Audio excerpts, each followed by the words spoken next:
பிள்ளைகளுடைய உள்ளத்திலையும் சில தாய்மார்கள் நஞ்ச விதைக்கிற மாதிரி விதைச்சிருவாங்க.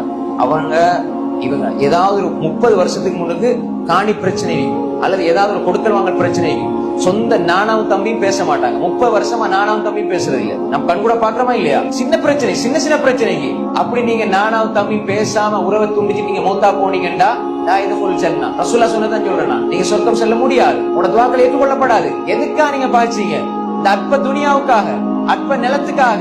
நீங்க மௌத்தான உங்களை கொண்டு ஆரடி அது இல்ல, அதுக்குள்ள கொண்டு அடக்கிட்டு வந்துருவாங்க. அதுதான் உங்களுக்கு சொந்தம். இதற்காக சண்டை முடிச்சீங்க. அல்ஹாக்கு முத்தகாசுர் ஹத்தா சுர்துல் மகாபிர். தேடி தேடி தேடி தேடி கபரை சந்திக்கிற வரைக்கும் இதே நிலைதான். அன்புக்குரிய சகோதரிகளே, இந்த நிலைக்கு நாங்கள் ஆளாகிவிடக் கூடாது. ஏன் 30-40 வருஷமா சொந்த நானாவும் தம்பி பேசுறது இல்ல, 50-60 வயசு. இப்ப உம்மாவும் அதே நிலைதான், வாப்பாவும் அதே நிலைதான். இப்ப உம்மாவும் வாப்பாவும் சேர்ந்து பிள்ளைகளுக்கு சொல்லி கொடுப்பாங்க, அவரோட பிள்ளைகளோட எந்த பேச்சும் பேசக்கூடாது. பரம்பரை பகை.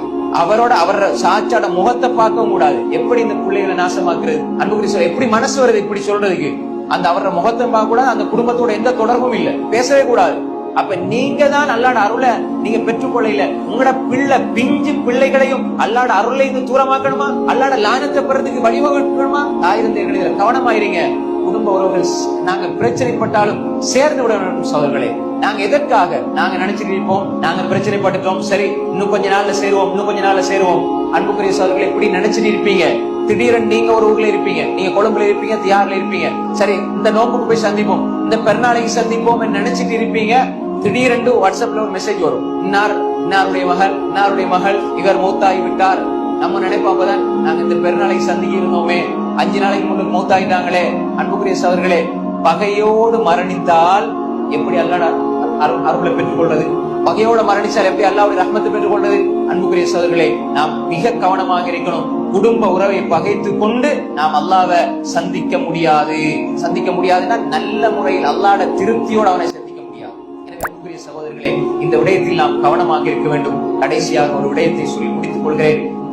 மிக கவலைக்குரிய விஷயம் என்னென்றால் இந்த பரம்பரை பகை, சின்ன சின்ன விஷயங்களுக்கு பகை.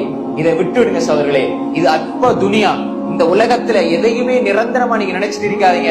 இன்றைக்கோ நாளைக்கோ அடுத்த ரமலான் கிடைக்குமோ கிடைக்காது, எங்களுக்கு ஒன்றுமே தெரியாது சகோதரர்களே.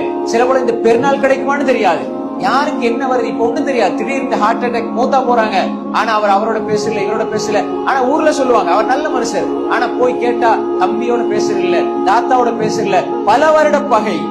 அன்புக்குரிய சகோதரர்களே, அல்லாஹ்வுடைய எச்சரிக்கையோடு